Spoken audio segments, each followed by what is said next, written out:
This is a hook mate. A hook checkmate basically means using your rook, your knight, and a pawn, and in front of our pawn there is another pawn of our opponent, which blocks his or her own king. So the king is kind of totally locked up here because there's no move to be played for the king. It is just totally blocked. Um, this rook covering the e file, this rook covering the seventh rank, and his own pawns covering up these squares. So basically, the most common formation is that the knight is placed here and you mate on d7, and this is very common in most of the puzzles. You must have seen in a lot of puzzles this position, and this is the formation, and this is how you mate. But the thing is, that is a mate in one.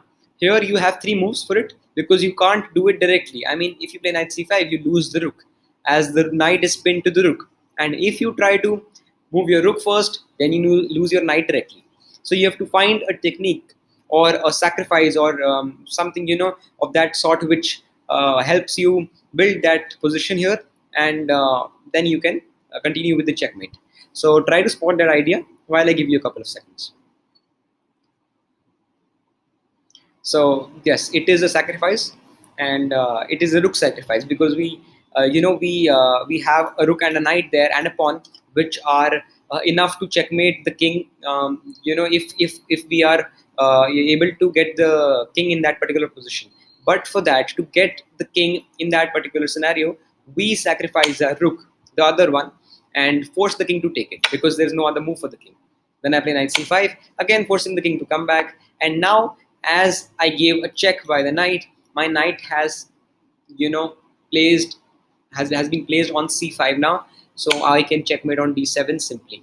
And there's no complication. There is just one sacrifice, but that's what players miss the most because they just miss this sacrifice. How to do it? They just don't know how to start. So basically, you have to first figure out which concept is this, or which what similarity is in this, because when you solve more and more puzzles, then when you look onto the position, you can connect that, yeah, this position is similar to that puzzle.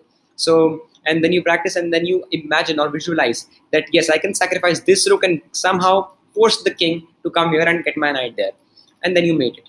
So that's how you solve puzzles. That's how you get better at the game as well. And do check out other puzzles as well. Do check out my 10-day challenge, and keep practicing, keep learning, and do subscribe. Thank you so much.